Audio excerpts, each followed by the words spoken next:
Come on in here, Bears fans. Come on. All us Bears fans. The pessimists, the optimists, the loud ones, the quiet ones, all of us, the negative Nancys, the positive Patties, everybody, the Trubisky haters, the Trubisky lovers. Come on in for this episode of the Bear Trap on the Boom Bust channel, a Bears podcast by a Bears fan.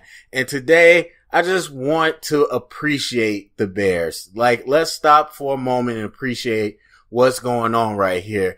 And now I'm not talking about celebration. Celebration indicates completion. Celebration is what you do when you finish the goal. And the goal is to win the Super Bowl. No matter how good or how bad we are, every team's goal is to win the Super Bowl. And so it's not to be good. It's not to make the playoffs. It's not to make it to the Super Bowl. It's to win. And so if we get there and we win that, then we'll celebrate one day. But right now, I want to appreciate. You don't have to finish the goal to appreciate what's happening. And if anybody listens to me, you know that I'm always pushing towards the ultimate goal, but that doesn't mean I can't appreciate. And that's what we should do right now. I just want a space for all the Bears fans to come on here and just talk about what you appreciate from this season. And for a lot of you've been Bears fans for a long time, like myself, and it wasn't too long ago it was dark, right? It was really dark. I mean, there was dark times, but we're talking about that Mark Trestman era where we were the laughing stock. I hated turning on ESPN, turning on the radio. Everywhere you look, people were making fun of the Bears. The Bears are a joke. Getting blown out by the Packers, letting them put up 50 points right after the Patriots put up 50 points. Just all these things where we had guys in the same gap on defense. We had an offense that couldn't move the ball anywhere, just punt after punt, and we were a laughing stock. And that doesn't feel good, of course, but win, lose, or tie, we're Bears fans until we die. So we stuck it out, and now the time has changed. And the league always changes. This is our time in the sun right now. It's not going to be forever. It'll go down, but we'll come back again. But right now, let's appreciate the moment we're in. And I want to take time to appreciate different factors. Number one, let's appreciate Vic Fangio. Vic Fangio, what he's been able to do incorporating Khalil Mack at the last minute. Now, he didn't pull off a trade for Khalil Mack. He doesn't go out there and rush the passer for Khalil Mack. But don't mistake, bringing in a player like that is big, but also incorporating him after he held out all off season. Not in football shape, not part of the scheme.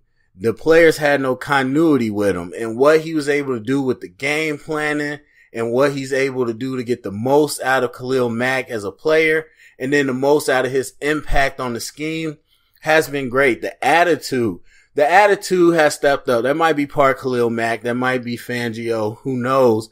But overall, the defense attitude has changed. We've always been solid since Fangio got here. We finally in the right gaps. We finally don't bust coverages as much. But this year, we got that attitude that we are the best. And we're going to take the ball away. That has been missing since Urlacher in the Briggs days. We are going to take the ball from you. We're going to make you make mistakes, and we're going to capitalize. And that feeling, that ferociousness, we know monsters of the Midway. We know what this Bears team is built on in the legacy. It just feels good to have that again. So we don't have to, but I'm going to appreciate Vic Fangio. Talking about appreciating what Matt Nagy has done for the offense. And actually, no, I'm going to go to Ryan Pace first. And it's funny, Ryan Pace, I feel like, was a much more in the topics when John Fox was here. But now this year, we barely talk about Ryan Pace. But let's talk about Ryan Pace, because I'll get to Matt Nagy in a moment. But despite what Matt Nagy brings to the table, even Sean McVay and all, people talk about this trend. No matter what they bring to the table, if they don't have the talent on the roster, it doesn't get done. So appreciating Ryan Pace for whatever you think about his track record, always being aggressive and going to get what he wants. And if you're going to lose, you're going to get fired, and go fire doing what you want. And so when I look at them bringing in Nagy and committing to this new focus, Ryan Pace backs that up by not only going out to get Allen Robinson and fight the market to get him, because it's not like he was chump change, but also picking out a nice piece like Taylor Gabriel, and then having the guts to risk a lot to go get Anthony Miller out of Memphis, who I thought was the best receiving prospect, but not everybody did. And so to bring them in with Trey Burton and to really stock these weapons and not just say, okay, we're going to commit to it in word only. We're going to commit to it in deed. And we're going to bring in the talent to really give you a new look, because we talk so much about offensive schemes and whatnot with Trestman and then moving to John Fox, when really with Fox, it doesn't matter who or logins or how they do it. If you want to spread them out and you want to run all this stuff, if your receiving and your roster talent doesn't dictate that. But we dictated a style and we got the pieces to fit it. And so hats off. Now it goes without saying, having the guts to pull the trade on Khalil Mack, really understanding that that's something that's going to take you to the new level and committing to making that a part of the scheme. And so going out and getting Khalil Mack was big. It's a lot to that, but I'll just say that it was big. Understanding, and I don't think he ever thought about getting rid of Roquan, but understanding the nature of what was going on with that situation and handling it professionally to the point people don't even remember really about that situation with his contract. So appreciating that Ryan Pace backed up his word, didn't hire a coach and throw him to the wolves. He hired a coach and he complimented him. Now, do I feel like he did the same thing with Fox? Not really. But for whatever reason, he listened to Nagy and what he wants in the team, I believe, and he went out and got that. And so hats off to that. Now, appreciating Matt Nagy. There's a lot with the schemes and the offense and the trick plays and all that. But let me focus on one thing. Appreciating the fact he brought back Vic Fangio. And some people say it's a no-brainer. Sean McVay brought in Wade Phillips to run the defense or kept him or whatever. Do not mistake. That is a huge step from a coach. Not only any old coach, but a first-time head coach. Where as a head coach, again, as I talked before, all the responsibility stops at you. The team takes on your attitude. And so you have the chance to make your mark on the team. You have the chance to make your mark on your career. And you, as I said before, if you go down, you want to go down doing it your way. To have the selflessness, the egolessness to go out and say, I like what you've done with this defensive unit. And even though it didn't work out for the staff, I want you to continue working on this staff. And then take it a step further. I'm not going to interfere with what you do on defense. Because, yes, I mean, some people think of coaches as offense, defense, and that's not entirely true. Most coaches have had experience on both sides. They might not be experts, but they've had experience on both sides. And of course, they know people that are experts. So it's not like Nagy would have been lost without Vic Fangio. He could have found someone to be his coordinator.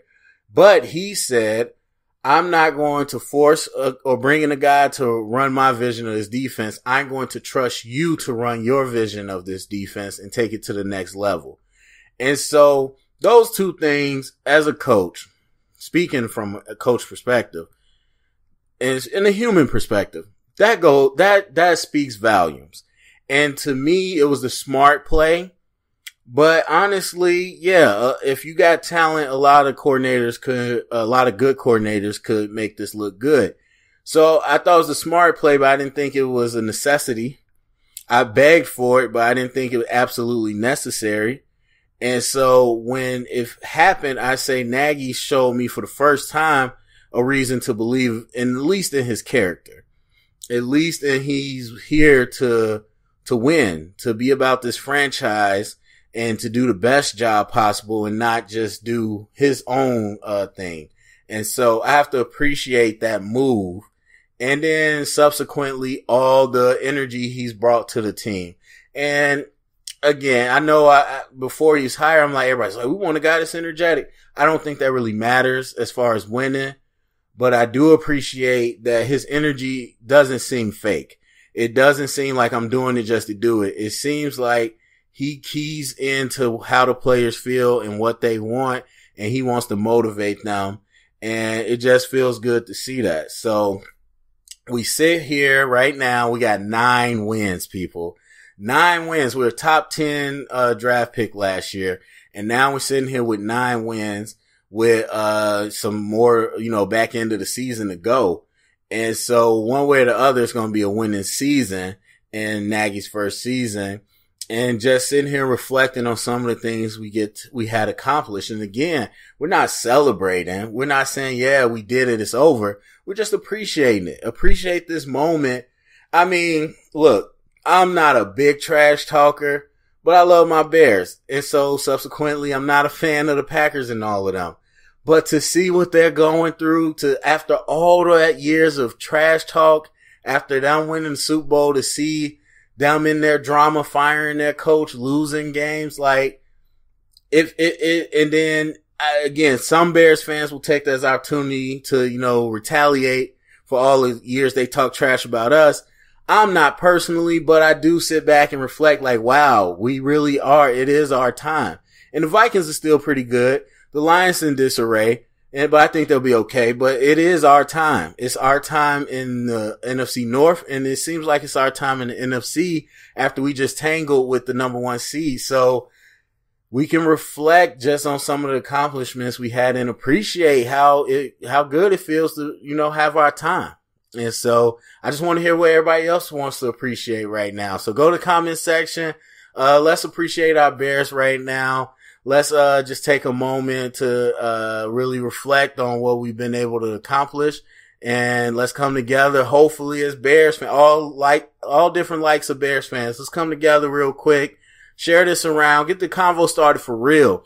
Tell your Bears friends, come watch this, or you only gotta listen to me. Just go to the comment section. But at this point, you have to be listening to me. But go to the comment section, talk about what you're appreciative of. And, thumbs up, subscribe, and remember, stay up and bear down.